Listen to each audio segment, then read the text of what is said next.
एक बात बताओ, इंडिया 1947 में इंडिया और पाकिस्तान डिवाइड क्यों हुआ? ये कहते हैं नेहरू ने डिवाइड कर दिया। किसने किया? किसने किया? अच्छा, किसने किया? प्रिंसली स्टेट्स क्या होती है पता है आपको? क्या होता है? प्रिंसली स्टेट्स क्या होता क्या है? होता है? नहीं पता है ना? बताओ। पता इंडिया में कितनी जितनी थी ना प्रिंसली स्टेट्स, जो उस टाइम पे राजा थे उस हुकूमत के, रॉयल्टीज होती है ना, कौन था राजा जितने उस समय? हरी सिंह।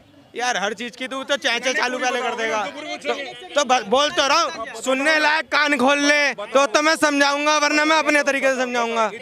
हाँ, तो वो एक बात बताओ, प्रिंसली स्टेट थे, उसके बेस पे डिवाइड हुआ, उनसे पूछा गया कि भाई आपको किधर जाना है, आपको किधर जाना है, ठीक है, वो डिवाइड हो गया इंडिया और पाकिस्तान में, ठीक है।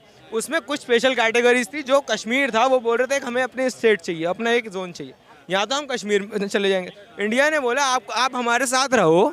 उसमें अगर उस टाइम पे कोई लाने वाला भारत देश में कश्मीर को था, वो नेहरू जी थे, वो वरना पाकिस्तान में इंक्लूड हो जाता। अभी भी अगर लोग मानते हैं ना, वहाँ के बहुत लोग बोलते हैं कि भाई कश्मीरी बोलते हैं कि हम पाकिस्तान के हैं और हम ये हैं, तो क्योंकि उनकी वो, लेकिन वो उस पे स्पेशल टर्म पे जो 370 था, उसके बेस पे उन्हें इंडिया लाया गया था। आपने वो हटाया, अगर आपने हटा, आप बताओ ना, कश्मीर की जनता सपोर्ट करती होगी ऑब्वियसली, फिर इन्हें 370 हटने पे, 370 हटने पे कश्मीर की जनता तो सपोर्ट करेगी ना, बिल्कुल करेगी। तभी तो 2 सीटें आई भाजपा की 26 में से। कर रही है भाई। अरे 2 सीटें आई भाजपा की मेरे भाई। हाँ, सुन लीजिए, उस समय जो कश्मीर के राजा थे वो हरि सिंह जी थे, ठीक है ना। अब उस समय जब उन्होंने मना कर दिया विलय करने के लिए, वल्लभ भाई पटेल जी को मना कर दिया, ठीक है, भाई साहब की बात इसने एक्सेप्ट करता हूँ, उस बात को मैं स्वीकार करता हूँ, ठीक है ना, उन्होंने मना कर दिया। लेकिन जब देखा उन्होंने हमला कर दिया, पाकिस्तान ने हमला करने के बाद हमारे गृह मंत्री उस समय के वल्लभ भाई पटेल जी थे। वल्लभ भाई पटेल जी ने सूचना मिली, उन्होंने जा करके आपका ये लाहौर तक दाब लिया था, ठीक है ना, 1966 में लाहौर तक दाब लिया था। हमारे नेहरू जी जाते हैं माली नेडियो में जाकर के, ना कोई मीटिंग करते, ना कोई योजना बनाते, जाकर युद्ध विराम कर देते हैं। किस बात के लिए? कौन सी मोहब्बत थी? अरे पाकिस्तान उस समय उन्होंने दाब लिया था, उन्होंने दंगों के बल पे लिया, देश में दंगे बढ़ गए, कितने लोग मारे गए, ठीक है ना। उसके बाद फिर क्या हुआ? राजा हरि सिंह जी ने प्यार प्रेम से उनको बुलाया था, ठीक है ना, उनको बुला करके वो किया था, ठीक है ना, बाकायदा वो किया था। क्या मतलब था उसका वो करने का? वहाँ के जो कानून बनाए, जो 35 से लगाई, चलो मान लिया, किसी कारण बस रहा होगा उस समय लगाने का, वापस क्यों नहीं लिया, है ना। हमारी सोनिया जी आंसर ले लेते हैं, वापस क्यों नहीं लिया? क्या क्वेश्चन दोबारा था, सुना लीजिए। धारा 370 35 से उन्होंने लगाए किसी मजबूरी बस, ठीक है। भाई साहब की बात, भाई साहब ने प्रश्न के ऊपर प्रश्न कर रहा हूँ, ठीक है ना, फिर वापस क्यों नहीं लिया? मेरे भाई, उनको स्पेशल प्रिविलेज दी गई, वो आई इसीलिए हमारे साथ, तो वो आपको उसको मेंटेन। आपको एक बात बताओ, आपने 370 हटा दी, 370 हट गई, ठीक है, आपके पास प्रिविलेज है, आप जाके वहाँ पे घर खरीद सकते हो। आपको पता है हिमाचल और उत्तराखंड में सेम स्कीम है, क्यों नहीं हटाई वहाँ से? यहाँ 370 वहाँ 371 है, इनसे पूछो, जाके खरीद के दिखाएं। वो नहीं पता किसी को, क्योंकि मुद्दे बनाना था ना उसे, बस वो जो मुद्दा था वो खत्म हो गया। उत्तराखंड में और हिमाचल में भी सेम है कि हम उत्तराखंड में कोई ऐसा नियम नहीं है। स्वामी रामदेव जी 1995 में वहाँ गए, ठीक है ना, आज कितना बड़ा एम्पायर उन्होंने खड़ा कर दिया। और जब दिल्ली से रजिस्ट्रेशन खत्म हो गए, कंपनी हो गए, तो दवाई फैक्ट्री थी, वो आज उत्तराखंड में है, भगवतपुर में जाकर फैक्ट्री, तमाम फैक्ट्री बन गई। भाई साहब बता रहे हैं, पता नहीं कहाँ से लेके आ रहे हैं, 1971 कहाँ से आ गए। चलो आप मत पूछो, इन्हीं से खुद पूछ लो, हिमाचल में और उत्तराखंड में है ऐसा कि वहाँ पे आप, अगर आप, मेरे भाई मैं आपको बता रहा हूँ, अगर आप हिमाचल, सहारनपुर हिमाचल में, हाँ, बराबर पड़ोसी जेब में रख के घूम रहे होगे आप, वही था उसमें। सिंपल सी बात है कि भाई हिमाचल में और उत्तराखंड में जो भी सिटीजन हिमाचल का नहीं है, आप वो चीज़ आप वहाँ पे प्रॉपर्टी परचेज नहीं कर सकते, वहाँ का ये रूल है। ठीक है, मुद्दा अभी 24 इलेक्शन को लेकर है, तो 5 एक बार काम गिनवा दीजिए। हाँ जी, मोदी जी के 5 गिना दे, सुन लीजिए। मोदी जी ने शौचालय बनवाए देश के अंदर, ठीक है ना, ठीक है ना, शौचालय बनवाए, सबके जनधन योजना के अनुसार खाते खुलवाए, सबको जो है ना, ठीक है ना, फ्री जो लोगों के घर आवास बने, प्रधानमंत्री आवास योजना, और गांव से लेकर शहर तक सड़कें बनी जो कि आज तक नहीं थी।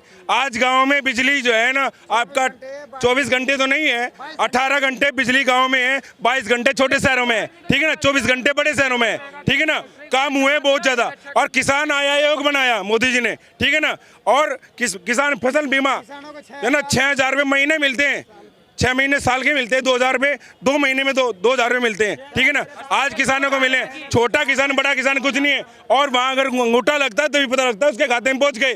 पहले खा जाते थे, ऑनलाइन करते सिस्टम सारा। और आज भारत के अंदर 9 सालों में एक भी बम ब्लास्ट नहीं हुआ, ठीक है ना। और जो कि कांग्रेस के समय में संसद तक हमले हुए हैं, संसद तक।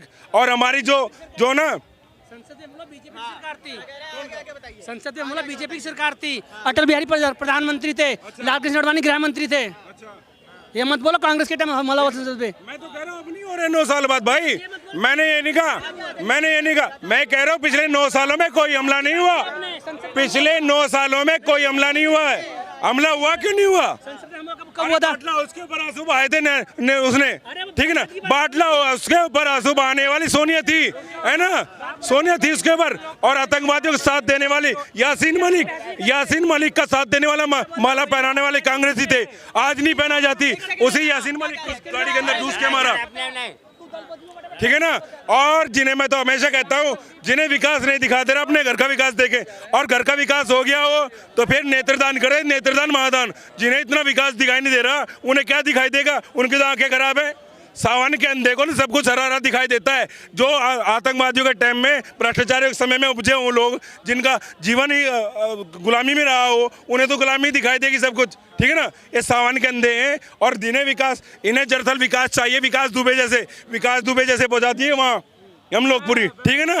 अब विकास दुबे जैसे विकास नहीं दिखाई देंगे इस देश में। इस देश में राष्ट्रवाद चलेगा। और पहले चलता था राजतंत्र, यथा राजा तथा प्रजा। अब है यथा प्रजा तथा राजा। देश की प्रजा समझदार होगी, पढ़ी लिखी होगी और जानती है कौन विकास कर सकता है कौन नहीं। जिनका खुद का विकास नहीं हुआ, जिनकी बुद्धि का विकास नहीं हुआ आज तक, वो विकास करेंगे क्या? किसी ने कहा बोले राहुल जी जो ना गरीबी मिटा देंगे, मैं कहा बिल्कुल मिटा देंगे। कच्ची पेंसिल निकलेंगे, लिखेंगे और रेजर से मिटा देंगे, ऐसे मिटा सकते हैं। खुद की तो मिटे। और बेरोजगारी की बात करते हैं, मैं कहता हूँ आज देश जो है ना विश्व के 4थी आर्थिक महाशक्ति बन चुका है, 5वीं सॉरी, ठीक है ना। 5वीं जो है, 4थी हमारी जो विल पावर में बन गया है, दुनिया की सबसे बड़ी ताकत बन के भारत उभर रहा है। और आज मोदी जी के बारे में घू करने वाले मोदी जी आज केवल भारत के लीडर नहीं है, दुनिया के जो 20 सबसे ताकतवर देश हैं उनके लीडर हैं, वर्ल्ड लीडर हैं मोदी जी, ठीक है ना। और उनकी जो है उनकी योजनाओं में जो देश का उभार हुआ है, जो देश का विकास हुआ है, बहुत बड़ा हुआ है। और आज के मोदी जी आएंगे, यहीं से लाल किले से उच्चारण करेंगे, मेरे परिवारजनों, ठीक है ना, ऐसे उच्चारण करेंगे। और जितने भी ये घूम रहे हैं ना बेरोजगार, दरअसल कांग्रेस में हो गया है।